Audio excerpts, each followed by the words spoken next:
ఆయనే అన్నీ నమ్ముకుని వచ్చినటువంటి భార్య చాలా చిరాకు వచ్చింది అనుకోండి, భర్తనే అంటుంది, నా కర్మ మిమ్మల్ని కట్టుకోవడం అంటుంది. వెంటనే గుండెలు బాధేసుకోకూడదు. ఎంత పిచ్చో, అన్నీ నేనే కదూ, నన్ను కాకపోతే ఎవరినంటుంది అని చిన్న నవ్వు నవ్వి సేద తీర్చినవాడు భర్త.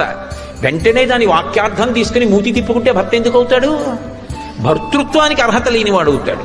వయస్సు వచ్చిందేమో కానీ భర్త స్థానంలో కూర్చోవడానికి అర్హత పొందినవాడు కాడు, ఇంకా పరిణితి పొందలేదని. ఒక పెళ్లి చేసుకుంటావు కదా, పెళ్లి చేసుకున్నాక భార్య వస్తుంది కదా, భార్యని నీ ఇంటికి అనుకూలంగా మారు మారు మారు అని టార్చర్ చేయకు. భార్య వేరే ఇంట్లో 20-25 ఏళ్ళు పెరిగి వచ్చింది. ఒక్కసారి ఒక ఊరు దాటి ఊరికి పోతేనే, బంధువుల ఇంటికి పోతేనే టార్చర్ అవుతుంది. తెలుసు మనకు వారమే ఉంటామని, అయితే కూడా అడ్జస్ట్ కాలేము. మొత్తం వాళ్ళ ప్రపంచాన్ని వదిలేసి వచ్చింది అప్పుడే పుట్టిన పిల్లలాగా. మీ ఇంట్లో మీ మమ్మీని డాడీని అన్న తమ్ముళ్ళు అక్క చెల్లెలు ఉంటే వాళ్ళకి నువ్వు చెప్పు, నిన్ను నమ్మ వచ్చింది ఆ పిల్ల, చెప్పు చిన్న పిల్ల ఇప్పుడే పుట్టింది, కొన్ని రోజులు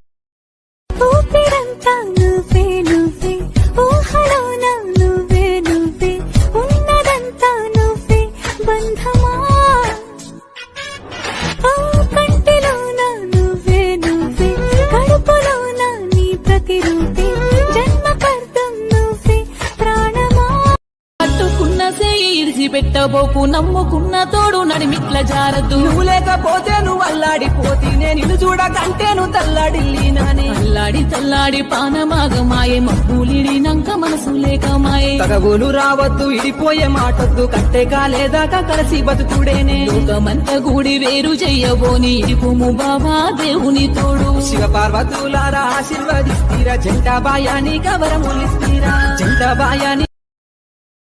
నీ బట్టలు ఉతకడానికి, నీ గిన్నెలు కడగడానికి, నీ ఇల్లు దుడవడానికి ఒక పని మనిషిని పెట్టుకుంటే 10,000 జీతం ఇవ్వాల్సి వస్తుంది. ఇంకో పని మనిషిని వంట వండడానికి పెట్టుకుంటే 11,000 జీతం ఇవ్వాల్సి వస్తుంది. ఇంకో పని మనిషిని పిల్లలు చూసుకోవడానికి పెట్టుకుంటే 9,000 జీతం ఇవ్వాల్సి వస్తుంది. ఆ ముగ్గురు చేసే పని ఒక్కతే ఆడది చేస్తుంది, తన పేరు ఇల్లాలు. మన దేశానికి పట్టిన దరిద్రం ఏంటంటే లక్షలు ఎదురు కట్నం ఇచ్చి నీ ఇంటికి పని చేయడానికి వస్తుంది.